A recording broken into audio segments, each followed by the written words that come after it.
وضو کے فرائض ہم نے سماعت فرمائے ہیں اور اس کی تفصیل بھی سماعت کی۔ اس کے بعد تمام فقہ کی کتابوں کے اندر ہمارے بزرگوں نے وضو کی سنتیں بیان کی ہیں اور ائمہ احناف کے نزدیک وضو میں کوئی واجب نہیں ہے، فرائض ہیں اور سنتیں ہیں، کوئی بھی چیز وضو کے اندر واجب نہیں۔ سب سے پہلے جو سنت ہے وہ بسم اللہ پڑھنا ہے، یعنی وضو کرنے سے پہلے، وضو کی ابتدا کرنے سے پہلے بسم اللہ سے وضو کو شروع کرنا، یہ سنت ہے۔ اور بعض سنتیں اس میں اتنی اہم ہیں کہ بعض بزرگوں نے اور بعض ائمہ نے انہیں فرض بھی کہا ہے اور بعض نے واجب بھی کہا ہے، جیسا کہ علامہ ابن حمام جو کہ بہت بڑے احناف کے فقیہ ہیں، آپ نے بسم اللہ پڑھنے کو واجب قرار دیا۔ حالانکہ امام اعظم علیہ رحمہ کے نزدیک واجب نہیں ہے، سنت ہی ہے، لیکن بسم اللہ کی اتنی تاکید آئی اور نبی کریم صلی اللہ تعالیٰ علیہ وسلم سے اس کا ثبوت کچھ اس طرح سے ہے کہ آپ علیہ رحمہ حضرت ابن حمام فرمانے لگے کہ یہ وضو کے اندر واجب ہے، یعنی ضروری ہے، اس کے بغیر وضو نامکمل ہوگا۔ تو بہرحال ان کی ایک بات اپنی جگہ، اور دیگر بزرگ احناف جو ہیں تو وہ فرماتے ہیں کہ بسم اللہ سے وضو کرنا یہ سنت ہے، یعنی جان بوجھ کر نہیں ترک کرنی چاہیے، جان بوجھ کر چھوڑیں گے، ترک کریں گے تو وضو کے اندر کمی آئے گی، یعنی وضو تو بہرحال ہو جائے گا جب فرائض کمپلیٹ ہیں، تو ثواب کے اندر کمی ہے، اور وضو یہ سمجھ لیں کہ جس طرح ہونا چاہیے تھا اس طرح نہیں ہو سکے گا، کیونکہ ہمارے بزرگان دین سے یہ چیزیں ساری مروی ہیں کہ ہمارے بزرگان دین سنت تو درکنار، ایک مستحب کام کو بھی کبھی چھوڑتے نہیں تھے جان بوجھ کر، جیسا کہ خواجہ معین الدین چشتی اجمیری علیہ رحمہ، آپ کے جو پیر صاحب تھے جن سے آپ مرید تھے،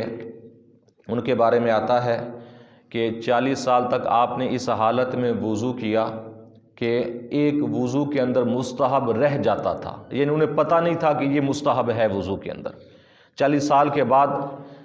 انہیں پتہ چلا کہ یہ وضو کے اندر یہ چیز مستحب ہے، تو 40 سال کی انہوں نے نمازیں دہرائیں اور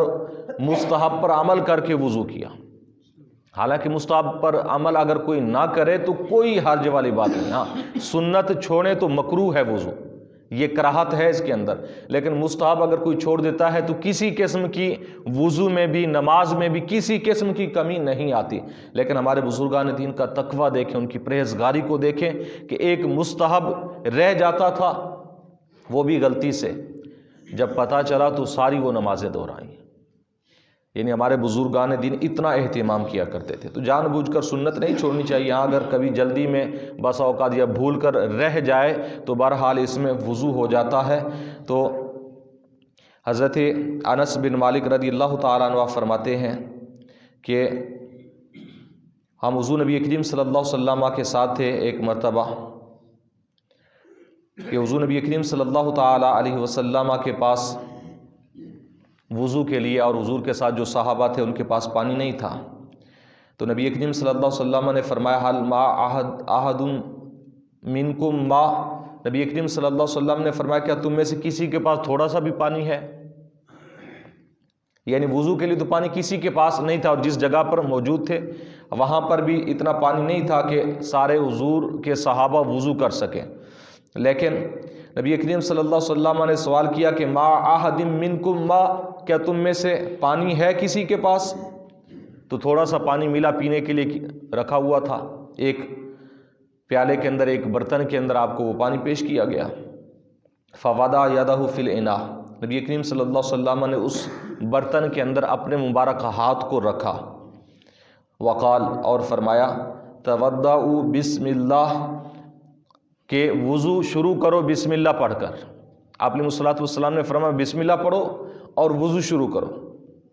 فرأیت الماء یخرج من بین اصابع صلی اللہ علیہ وسلم، حضرت انس فرماتے ہیں میں نے دیکھا کہ نبی کریم صلی اللہ علیہ وسلم کی مبارک انگلیوں سے پانی کے چشمے پھوٹ رہے ہیں، پانی نکل رہا ہے نبی کریم صلی اللہ علیہ وسلم کی مبارک انگلیوں سے. حتی تودعوا من عند آخرہم وکانوا نحو من 70. فرماتے ہیں کہ تمام لوگوں نے اس وقت وضو کیا، اور پتہ ہے بندے کتنے تھے اس وقت حضور کے ساتھ جو صحابہ تھے؟ 70 صحابہ تھے. یعنی ایک چھوٹے سے برتن میں صرف پینے جتنا پانی تھا.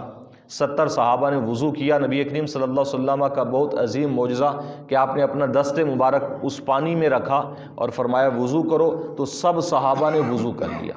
تو یہ حدیث مبارکہ دلیل کے طور پر پیش کی جاتی ہے کہ اس کے اندر نبی کریم صلی اللہ علیہ وسلم نے فرمایا بسم اللہ پڑھ کر وضو کرو. تو یہاں پر علماء احناف نے یہ جواب دیا ہے کہ یہاں پر نبی کریم صلی اللہ علیہ وسلم نے بسم اللہ کا جو حکم دیا، ویسے تو خود بھی نبی کریم صلی اللہ علیہ وسلم جب بھی وضو فرمایا کرتے تو بسم اللہ پڑھا کرتے تھے، اس لیے تو سنت ہے. اور یہاں پر آپ علیہ الصلوۃ والسلام نے جو پہلے تنبیہ کرتے ہوئے یہ حکم دیا کہ پہلے بسم اللہ پڑھو پھر وضو کرو، تاکہ اس پانی میں برکت ہو، تاکہ اس پانی میں برکت ہو جائے، اس لیے نبی کریم صلی اللہ تعالیٰ علیہ وسلم نے یہ حکم دیا. تو یہ علماء جو احناف ہیں انہوں نے اس حدیث کا یہ جواب دیا ہے کہ اس حدیث سے یہ ثابت نہیں ہوتا کہ بسم اللہ پڑھنا یہ واجب یا فرض ہے، بلکہ سنت ہی ہے، بلکہ سنت ہی ہے. تو بہرحال اس میں کوشش کرنی چاہیے کہ اس سنت کو بھی ترک نہیں کرنا چاہیے کہ بعض کے نزدیک یہ واجب بھی ہے اور بعض ائمہ کے نزدیک بسم اللہ پڑھنا یہ فرض بھی ہے. انشاءاللہ یہ سنتوں کے آخر میں جو دیگر ائمہ کرام کے اقوال ہیں فرائض کے، وہ انشاءاللہ آپ کو بیان کریں گے کہ کن کن کے نزدیک کون کون سی چیزیں جو ہیں وہ 4 فرضوں کے علاوہ فرض ہیں، اور امام اعظم کے نزدیک صرف 4 فرض ہیں، باقی سنتیں ہیں. اللہ تعالیٰ کی بارگاہ میں دعا ہے نبی کریم صلی اللہ علیہ وسلم کے وسیلہ سے ہم سب کو علم دین سیکھنے کی، سمجھنے کی، عمل کی توفیق عطا فرمائے. آمین بجاہ النبی الامین وما علیہ الا البلاغ.